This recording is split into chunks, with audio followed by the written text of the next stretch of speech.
오늘은 마가복음 7장입니다. 마가복음 7장을 우리가 함께 읽었으면 좋겠습니다. 마가복음 7장 20절, 마가복음 7장 20절 함께 읽겠습니다. 또 이르시되 사람에게서 나오는 그것이 사람을 더럽게 하느니라 라고 되어 있습니다. 우리가 더러움에 대해서 생각을 한번 해보면 이 말을 그냥 문자 그대로 받는다. 우리 안에서 나온 더러움이 뭐가 있을까요? 많죠. 땀도 더럽고요. 우리가 내뱉는 이산화탄소도 더럽고요. 우리 안에서 나오는 노폐물들, 정말 변, 오줌, 소변 다 더럽잖아요. 우리 안에서 나오는 게 좋은 게 없습니다. 다 더러운 것들. 근데 예수님은 지금 성경에서 말하는 것이 그 더러움을 말하는 것인가? 그것을 우리가 막을 수는 없어요. 왜냐하면 우리는 사람이기 때문에, 육신을 입고 있기 때문에 그것들이 나오는 것을 막을 수 없습니다. 근데 예수님은 뭐라고 하시냐면 성경은 사람을 더럽게 하는 것이 있다. 더러움. 이 더러움은 무엇에 대한 더러움을 얘기하는 것인가? 바로 우리 마음이라는 겁니다. 영적인 더러움, 혼적인 더러움을 가지고 얘기하는 것이죠. 그리고 그 영혼의 더러움이 육신의 더러움까지 관계되어 있다. 그러니까 우리가 알고 있는 그런 일반적인 더러움과는 차원이 다른 하나님이 생각하시는 더러움이라는 거죠. 지난 시간 우리가 마가복음 6장에서 배운 건 뭐냐면 마음이 둔하여진 것을 배웠어요. 오늘도 마음의 더러움에 대해서 살펴볼 건데 지난 시간은 마음이 둔하여졌다. 다 마음의 문제예요. 왜 제자들이 예수님의 명령에 따라서 배를 타고 호수를 건너가려 했는데 둔하여졌다라는 이야기를 들었을까요? 바람을 만났습니다. 그들이. 근데 이 모습을 보시고 멀리서 계신 예수님이 제자들을 구하려고 그들이 구하지도 않았는데 먼저 바다 위를 건너오시고 계셨다는 거죠. 근데 제자들이 이 모습을 보고 예수님을 알아보지를 못했어요. 유령이다 라고 하면서 무서워했다는 것. 정말 웃픈 일이 발생했다는 거죠. 근데 제자들의 이러한 반응에 대해서 성경이 그들의 마음이 둔하여졌기 때문이다 라고 얘기를 했습니다. 이 둔하여졌다는 건 무엇인가? 우리가 지난 시간에도 말했지만 우리가 일반적으로 생각하는 둔하여졌다는 것은 마취로 인한 둔하여짐이죠. 감각이 둔하여진 걸 얘기하는 거잖아요. 근데 여기서는 마찬가지로 영적인 감각의 둔하여짐을 얘기하는 것이다. 왜? 바람이라는 눈앞에 닥친 현실의 문제들, 그 큰 문제 앞에서 예수님의 존재성, 그분은 누구신가? 그분이 바다 위를 걸어오실 수 있는 분인가? 라는 그런 존재성 자체가 영적인 감각이 다 무너져 버렸다는 것. 근데 그들이 그 무너졌기 때문에 어떤 것을 기억하지 못했느냐? 이 바로 전에 있었던 오병이어의 기적을 창조자만이 행하실 수 있는 거잖아요. 이 한정된 그 떡, 물고기 안에서 계속 그것을 생산할 수 있는 그 능력, 바로 창조자만이 하실 수 있는 능력이라는 거죠. 그 영적인 사건에 집중하지 않았기 때문에 이들이 예수님을 알아보지 못하고 두려워했다. 그래서 우리가 주목해야 할 건 뭐냐면 영적인 것과 육적인 것, 현실은 늘 반대다. 그러니까 가끔 저도 그런 생각이 드는 것 같아요. 이렇게 예배 드리거나 정말 뜨겁게 예배 드리고 집에 돌아가면서 갑자기 이런 생각이 들어요. 이게 뭐지? 이게 정말 실체가 있는 우리의 행위들인가? 그러니까 이런 예배 드리고 찬양하고 이런 것들이 이런 것들이 뭐지? 그냥 쇼 아닌가? 라는 생각이 들어요.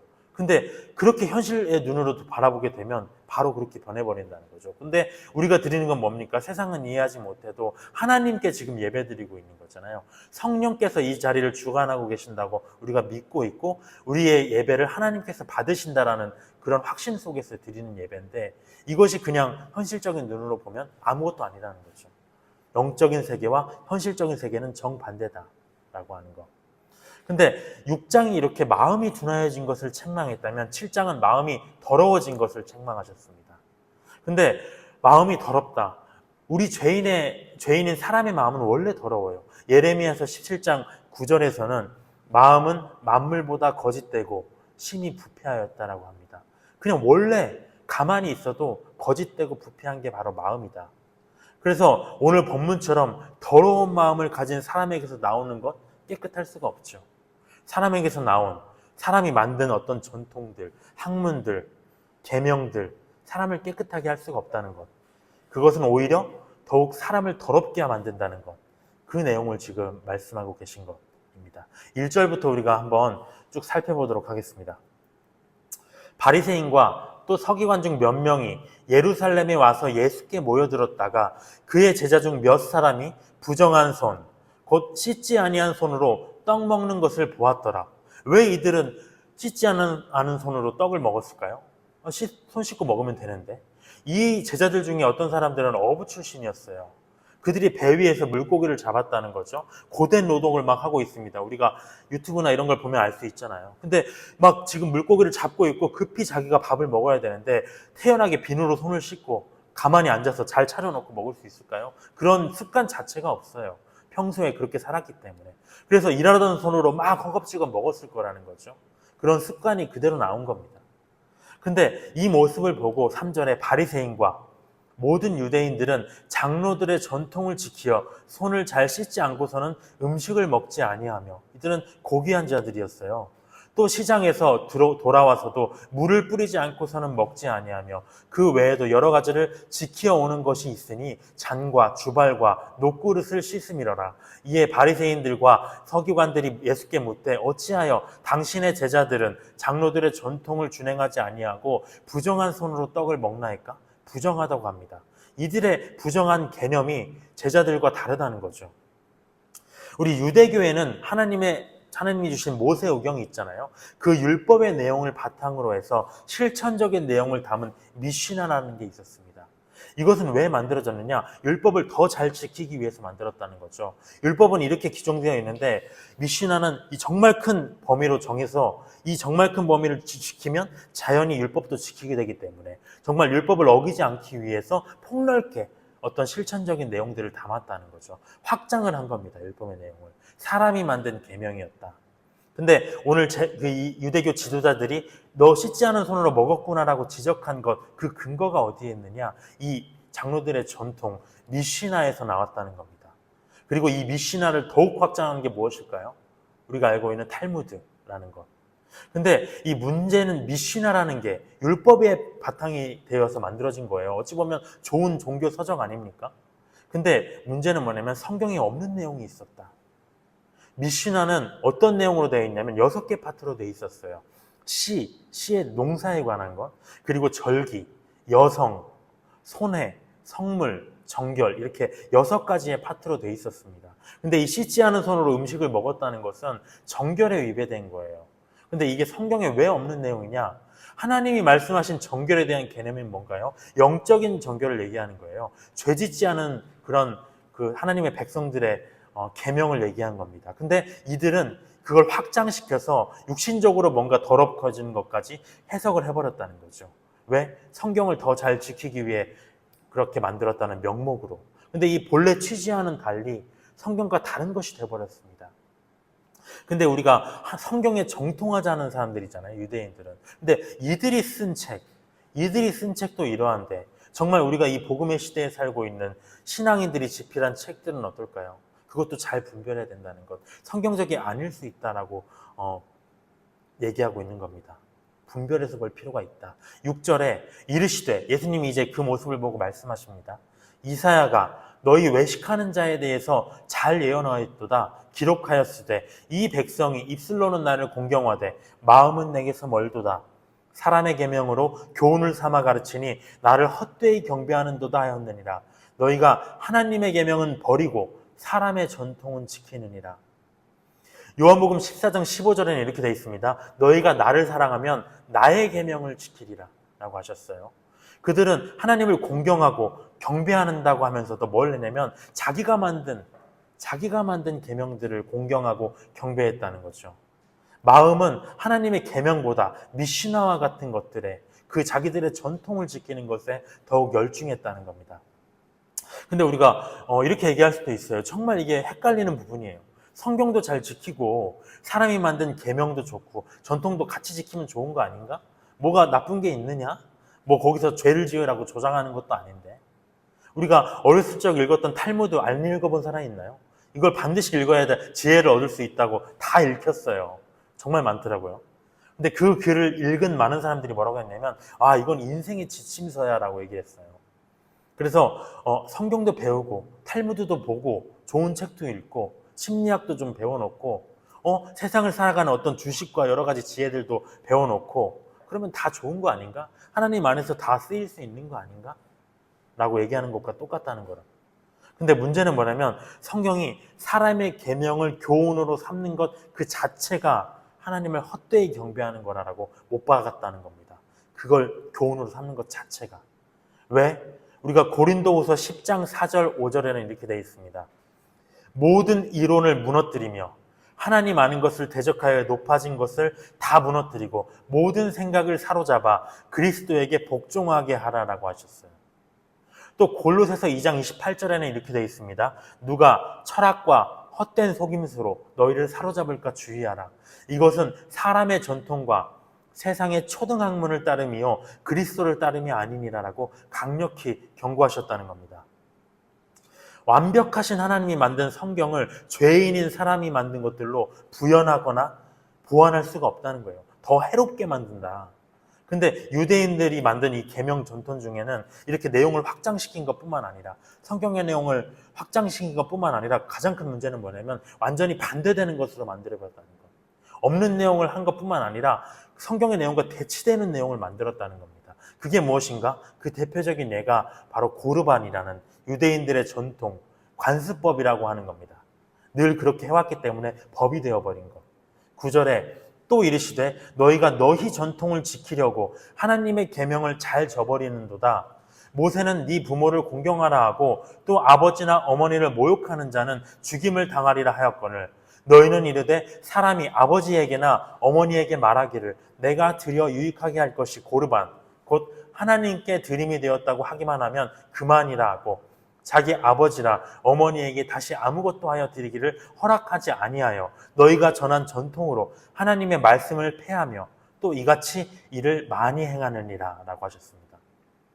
하나님의 계명에 뭐라고 되어 있나요? 10계명에는 분명히 내 부모를 공경하라고 되어 있습니다. 공경이란 뜻에는 마음으로 공경하면 그게 공경인가요? 모든 헌신을 다 하라고 되어 있는 거예요. 모든 의무를 다 하라고 되어 있습니다.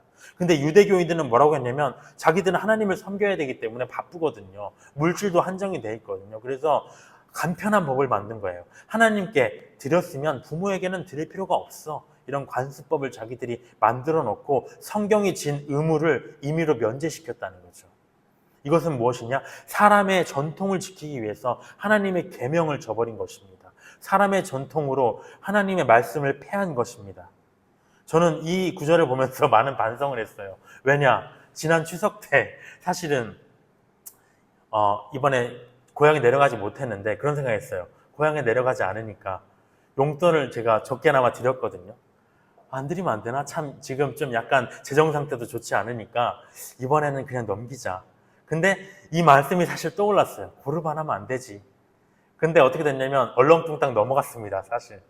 왜냐면 돌잔치가 곧 다가왔거든요. 그때 뭐 얼굴 보고 만나면 좋지 뭐 이렇게 생각했어요. 그래서 그냥 넘어갔어요. 근데 뭐 지금 간사님이 최근에 일도 말했잖아요. 아버지가 전화해서 돈을 또 요구하셨을 때 그 쉽지 않은 돈이거든요. 그 금액을 또 줘야 됐다는 거죠. 왜 그랬을까요? 고르반이라는 말. 근데 전 이 말 들으면서 사실 좀 찔렸어요. 와, 이 말씀에 실패했구나. 나도 고르반 했구나. 그러니까 사람은 왜 이렇게 의문을 만들어내면 우리가 이런 얘기 있잖아요. 우리가 추석 때 우리가 마음으로만 하나님을 섬기면 그냥 추석 때 가서 좀 가족들과 같이 제사 드리면서 무덤에서 절하고 그래도 돼 라고 얘기를 쉽게 할 수 있다는 거죠. 근데 그걸 듣는 사람의 입장에서는 어떻게 되느냐? 그게 관습법이 돼버려요. 와, 그렇게 될 수도 있는 거구나. 내 마음은 정결하니까. 사람은 이런 악한 존재라는 거죠. 의도는 그런 게 아니었지만 이런 존재라는 것. 빠져나갈 구멍만 있으면 하나님의 말씀을 어떻게든 안 지키려고 합리화시키려고 하는 존재라는 것. 14절에 무리를 다시 불러 이르시되 너희는 다 내 말을 듣고 깨달으라.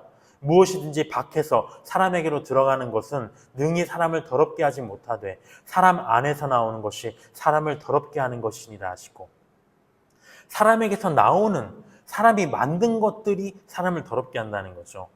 성경 외에서 사람이 많은 학문들이 있습니다. 많은 책들이 있어요. 사람의 어떤 경험칙에서 나온 여러 가지 신앙적인 주장도 있고요. 조언도 하기도 하고요. 인터넷에는 여러 가지 정보들이 떠돕니다.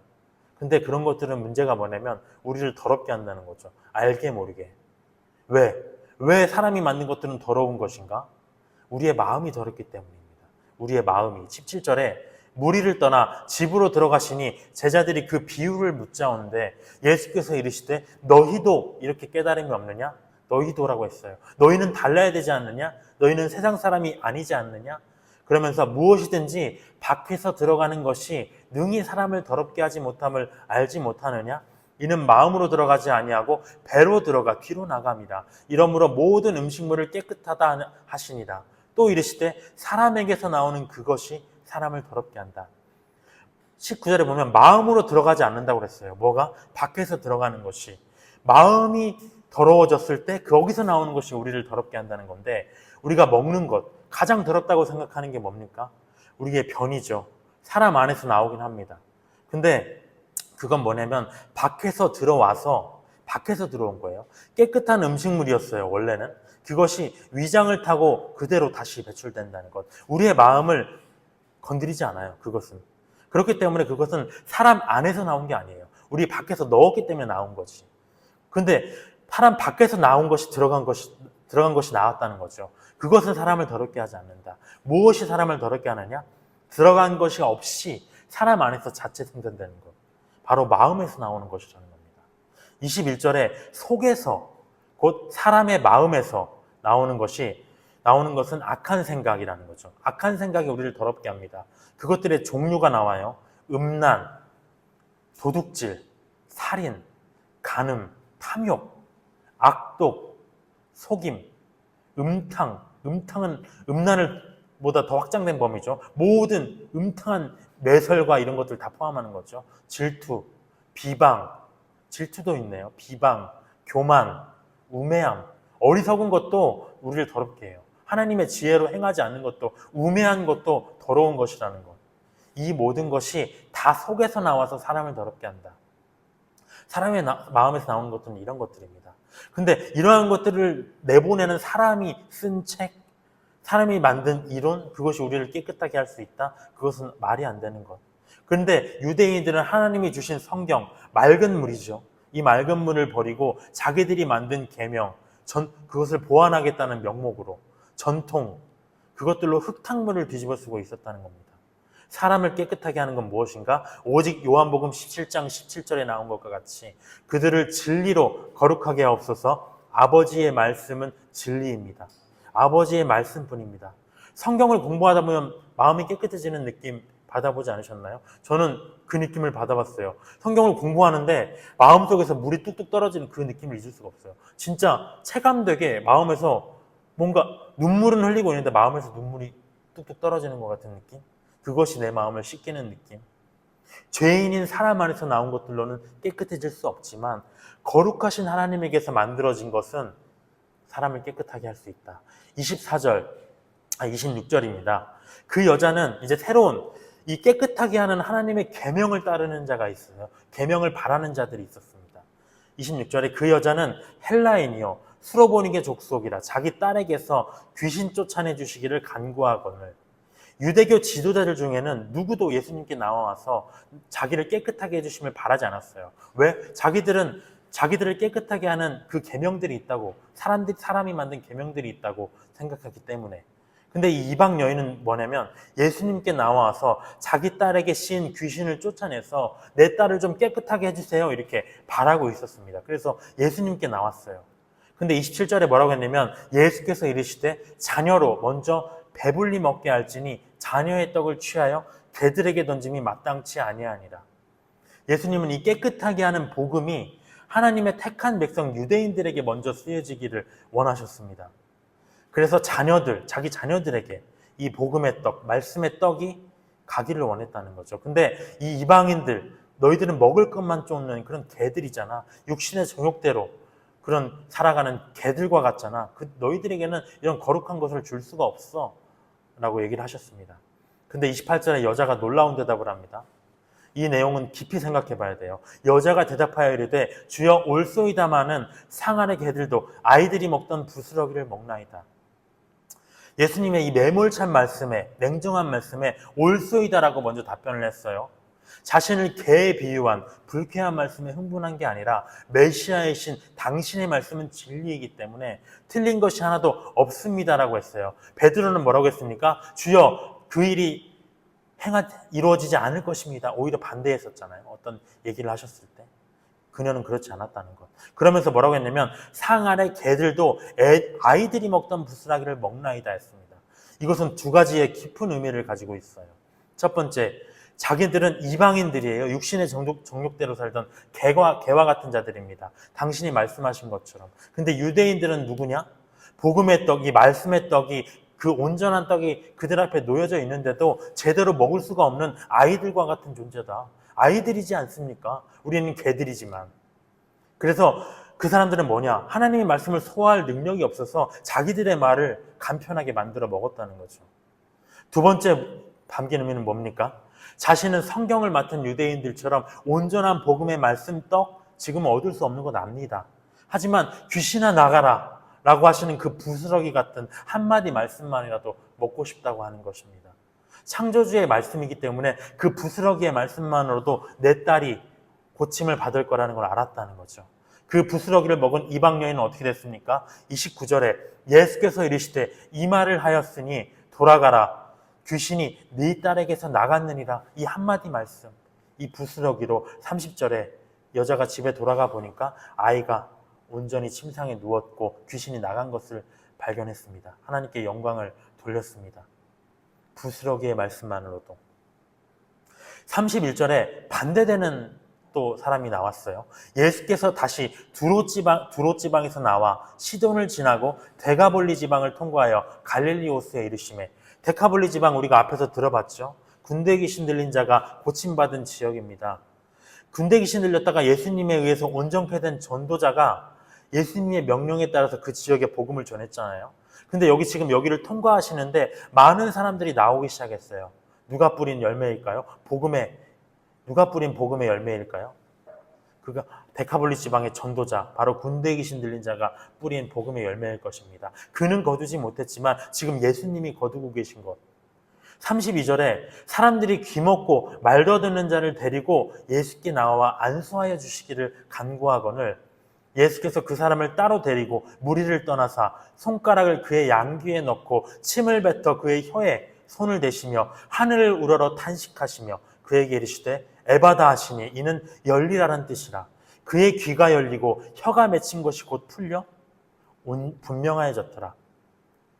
예수님은 이 귀먹고 말더듬는 자를 온전케 하시기 위해서 특별한 행동을 취하셨어요. 손가락을 그의 양귀에 넣고 상상을 해볼까요? 귀에 넣고요. 저 해봤어요. 지금 집에서 이거 하면서 입에 침을 뱉어가지고 입에다가 손을 대셨다는 거죠. 그리고 에바다 하셨다는 거. 예수님이 아까는 말로만 하셨어요. 귀신아 나가라. 근데 여기서는 이런 행동들을 지금 취하셨습니다. 말로만 하셨다고 온전케 되지 않았을까요? 사람을 창조하신 창조주께서 생각만 하신다고 그가 온전케 되지 않았을까요? 근데 이런 불필요한 행동이잖아요. 이런 행동 왜 취하셨을까? 우리가 마가복음의 저자 마가는 함축적이면서 동시에 많은 내용들을 주도 면밀하게 배치했습니다. 이 이야기가 왜 여기에 배치되었을까? 물론 이 문단은 사람이 나눈 것이지만 왜 여기에 배치되었을까? 라고 생각하면서 저는 33절에 주목했어요. 예수께서 그 사람을 따로 데리고 무리를 떠났다. 이 일을 행하셨다. 따로 그 무리를 떠난 후에. 왜? 예수님은 자기가 하는 행동들이 사람들에게 보여지기를 원치 않으셨습니다. 왜일까요? 그들이 좋아하는 것은 사람이 만든 계명이에요. 전통이에요. 처음에 이들은 뭐라고 했네요? 32절에 보면 안수하여 주시기를 원했어야 않는다고 누가 그걸 정했나요? 어디 전통에 나와 있는 건가요? 안수해야 않는다고? 예수님이. 이와 같이 사람들은 신앙에 있어서 자기들의 어떤 틀을 만들기를 좋아한다는 거죠. 마찬가지로 만약 사람들이 33절, 34절과 같이 병자를 낫게 하시는 그런 행동을 보았다면 어떻게 되었을까요? 앞으로 그들의 계명이나 전통에 하나가 추가됐겠죠. 앞으로 귀먹고 말도 듣는 사람 고칠 때는 손가락을 이렇게 하고 침을 뱉고 혀에 손을 대라. 대대로 전해질 거 아닙니까? 그렇기 때문에 이 이야기가 여기에 배치된 것은 의도적인 것이다. 사람의 계명에 빠져서 하나님의 계명, 말씀, 복음에는 귀먹고 말더듬는 자와 같이 된 유대인들을 깨우치기 위한 것이라는 거죠. 이 귀먹고 말더듬이에 상징하는 건 누구입니까? 바로 앞서 사람의 전통에 빠져있는, 복음에는 귀먹고 복음에는 말더듬는 자들이었다는 것. 동시에 예수님 자신이신 말씀보다 말씀 외적인 것, 사람의 말과 사람이 만든 비성경적인 것들에 사로잡혀서 신앙생활을 하는 사람들에 대한 책망이라는 겁니다. 정말 하나님은 이 복음의 계명을 원래 누구에게 주기 원하셨나요? 이스라엘에게, 자기 자녀들에게 먹이기 위해서 보존하셨습니다. 근데 그들은 반찬 투정하는 어린아이와 같았어요. 하나님이 주신 계명을 거부했다는 거죠. 그러면서 사람이 만든 불량식품과 같은 그런 계명들을 먹으면서 건강하다, 거룩하다 이렇게 생각했습니다. 이 복음의 계명을 사모한 건 근데 누굽니까? 이방인들, 우리 교회였습니다. 이들은 본래 더러운 마음에서 나오는 죄에 이끌려서 본성대로 살던 개와 같은 자들이었잖아요. 우리가 다 그렇지 않습니까? 근데 말씀으로 씻기어서 깨끗해졌습니다. 왜 말씀이 우리를 씻을 수 있느냐? 복음의 떡이 무엇이냐? 우리 죄를 위해서 깨뜨리신 예수님의 몸이기 때문에, 그것이기 때문에 우리가 깨끗해지는 것. 사람이 만든 것으로는 우리를 정결하게 할 수가 없어요. 마음에서 나오는 더러운 것들을 막 솟구쳐냅니다. 가끔 이런 생각을 해요. 마음에서 더러운 것들이, 악심이 솟아나올 때가 있어요. 왜 그런 것들이 나오는지 모르겠어요. 입에 터져 나와서 그 독설을 하지 않고서는 제가 그래서 입을 틀어 막을 때가 있습니다. 근데 그러한 사람이 만든 철학, 심리학, 약물, 종교 시스템 하물며 그런 것들로 사람을 깨끗하게 한다? 안 된다는 거죠. 복음에는 전혀 무지한데 사람이 어떻게 만든 재정립한 학문, 종교학의 이론들 깨끗해질 수 있을까요? 못한다는 것. 그들은 이런 것들에 빠지면 복음에는 귀먹고 말더듬이가 되어버린다는 것입니다. 예수님은 이 자를 고치면서 34절과 같이 이렇게 하셨어요. 하늘을 우러러 탄식하셨습니다. 왜 탄식을 하실까요? 어떠한 탄식일까요? 아버지, 내 백성들이 나를 만나고도 아직까지 이 사람의 계명 속에 매여 있습니다. 이런 탄식 아닐까요? 아유, 귀먹고 말더듬은 이 자들. 정말 그 행동을 보면서 이런 더럽잖아요. 사실은 귀먹고. 저는 집에서 해봤는데 막 이렇게 하셨을 것 같아요. 야! 귀를 막 뚫으면서 침을 뱉어서 입을 막 하시면서 두드리시면서 언제까지 이렇게 있을래? 바보 같은 놈들아. 그러면서 우리가 알아야 할 것, 우리가 깨달아야 될 것 단 한 가지라는 거죠. 우리도 어디에 매여서는 안 된다. 사람의 배명, 사람의 전통에 매여서는 안 된다. 저도 가끔 생각을 합니다. 우리 교회에서 어떤 일을 주님께서 행하실까? 근데 상상하기를 저도 어느 순간부터 그친 것 같아요. 이렇게 해야만 이렇게 하실 것이고 그러면 답이 없는데 언제 이렇게 교회가 이렇게 해야 되나?